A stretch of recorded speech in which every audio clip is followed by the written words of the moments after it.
ሰላም ወንድሞቼ እህቶቼ እንዴት ናችሁ? በጣም ደስ የሚል ገዳም ነው ያሳለፍኩት ዛሬና ይሄ ቦታ ልደታ ለማርያም ገዳም ይባላል እና ያው ብዙ ሰዎች እየተፈወሱበት ያለ ቦታ ነው። ይሄ ቦታ ላይ መጥቶ እንግዲህ እግዚአብሔር ፈቅዶለት የስጋዊ ህመም የሚፈወስ ብዙ እህት ወንድሞች አሉ። እዚህ ቦታ ላይ እግዚአብሔር ፈቅዶ እንግዲህ እኔ መጥቻለሁ እና እስቲ ስለ ገዳሙ አንድ የገዳሙ አስተዳዳሪ ያሉ እሳቸው እንግዲህ ገለጻ እንዲያደርጉ እኔ እሳቸውን እጠይቃለሁ። እንዴት አሉ አባታችን? እንደምን አለ ወንድም እንኳን ደህና መጣ።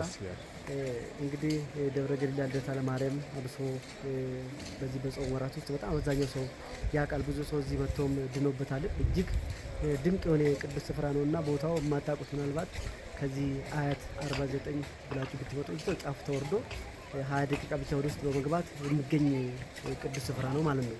ይህ ቦታ እንግዲህ አዲስ የተገኘ ቦታ አይደለም። ነገር ግን እግዚአብሔር እንግዲህ ጊዜ ገብር ለእግዚአብሔር ስራውን የሚሰራበት ጊዜና ሰዓት አለውና ጊዜ ስለደረሰ ዛሬ እንደው በእውነት ግልጥ ሆኖ ብዙሃን እንዲድኑበት ምክንያት ሆነ እንጂ ዓለም ከተፈጠረ ጀምሮ የነበረ ቦታ ነው።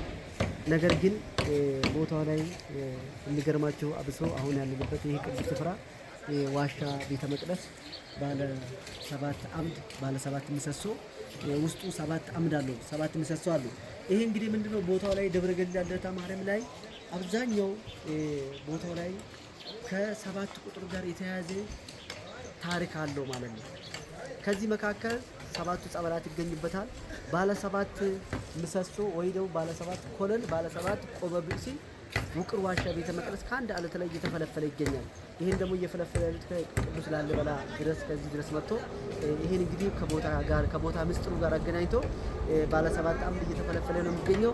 በውስጡ ወደ 300 ሰው የሚይዝ ውቅር ዋሻ ቤተ መቅደስ እየተፈለፈለ ነው የሚገኘው ማለት ነው። ስለዚህ ፈቃድ እግዚአብሔር ይሁንና በእውነት ሁላችሁም ወደዚህ ደጅ መታችሁ ለማየት በረከት ለማግኘት ያብቃችሁ ለማለት ወዳለሁ። ሌላው 7 ቁጥር ምንድነው ብትሉት እዚህ ደብረ ገሊላ ልደታ ለማርያም ላይ 7 ቁጥር ማለት ጸበሉ 7 ነው። ይሄ ደግሞ በምን ይመሰላል? በ7ቱ ዕለታት ይመሰላል።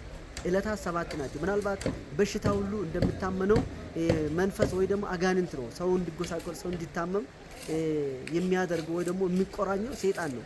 ሊቆራኝ የሚችለው ሰይጣን ደግሞ ከዚህ ከ7ቱ ዕለታት አንዱ ቀን ነው ማለት ነው።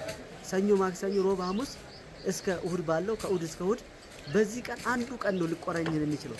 ስለዚህ ይሄ ጸበል ደግሞ በምን ተሰየመ ማለት በ7ቱ ዕለታት ተሰየመ ማለት ነው።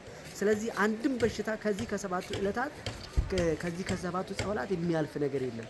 ለዚህም ነው በሽርፍራፊ ሰከንድ ውስጥ ሰው ተሸክሞ አምጥቶት ወደው ብድግ ብሎ ሲሄድ እንግዲህ በአይናችን እያየነው ነው ማለት ነው።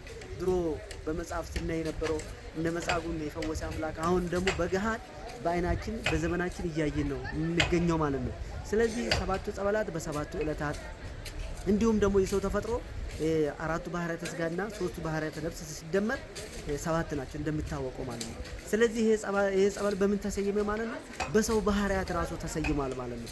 እንዲሁም በ7ቱ ምስጢራተ ቤተ ክርስቲያን በ7ቱ ሰማያት እንግዲህ 7 ቁጥር በጣም እጅግ ሰፊ የሆነ ምስጢር አላት በቤተ ክርስቲያን ማለት ነው። ስለዚህ ይሄ ቅዱስ ስፍራ አብዛኛው ከምን ጋር ይገናኛል? ከ7ቱ ቁጥር ጋር ይገናኛል እና ይሄም ውቅር ዋሻ ቤተ መቅደሱ 7 ምሰሶ አለው ማለት ነው። እንዲሁም ደግሞ እናታችን ንጽሕተ ንጹሐን ቅድስት ድንግል ማርያም 7 እንደተወለደች አበው ይናገራሉ። 7 ተወለደች ስንል በስጋ መወለድ ሳይሆን እንግዲህ ቀደም ሲል አባቶቻችን አንቲሁ ተስፋው ለአዳም የአዳም ተስፋ የሆነችውን እመቤታችንን ይጠባበቋት ነበር። የእሷን መወለድ ሁሉም በጉጉት ይጠብቋት ነበር። ልክ ስትወለድ ተወለደችልን ብሎ አንዱ ልደት እንላለን ማለት ነው።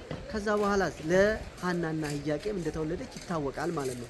ያው ልጅ አጥቶ ሲማቀቁ እንደነበር በስተመጨረሻ ካረጁ በኋላ ደግሞ እንግዲህ የዓለም እናት የሆነች እመቤታችን እንደተሰጠቻቸው ይታወቃል። መጻሕፍት ይናገራሉ ማለት ነው። ከዛ በኋላ እነሱ ደግሞ ወዴት ሰጡ? ለቤተ መቅደስ ተሰጠች። ደግሞ ስጦታ ናት። አሁንም ደግሞ ማለት ሶስተኛ መወለድ ማለት ነው። እንዲሁም ደግሞ ከዛ በኋላ ለማን ተሰጠች? ለዮሴፍ ደግሞ ተሰጠች። እንዲጠብቃት እንዲያንከባክባት ተሰጠች ማለት ያም አንዱ ልደት ነው የሚባለው። ስለዚህ እንዲህ ተብሎ የእመቤታችን ልደት 7 ይባላል ማለት ነው። ከዚህ ጋር የተገናኘን የተቆራኘ ነው ከሰባት ቁጥር ማለት ነው።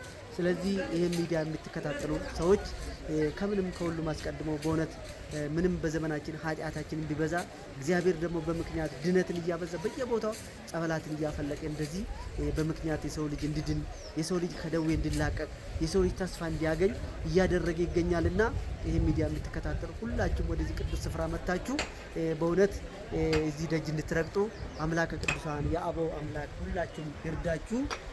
ይህን ሚዲያ ሼር አድርጋችሁ ለሌሎችም ደግሞ በየቤቱ የተማቀቁ በየቤቱ ተስፋ ያጡ የአልጋ ቆራኛ የሆኑ ሰዎች ስላሉ ለነሱ ደግሞ እንዲደርስላቸው ሁላችሁም ሼር አድርጋችሁ እንድታደርሱ ለማለት እንወዳለን። ከወዲሁ ሁላችሁም ልደትዬ ለደጅሽ አብቅኝ እያላችሁ በኮሜንትም ጻፉልን።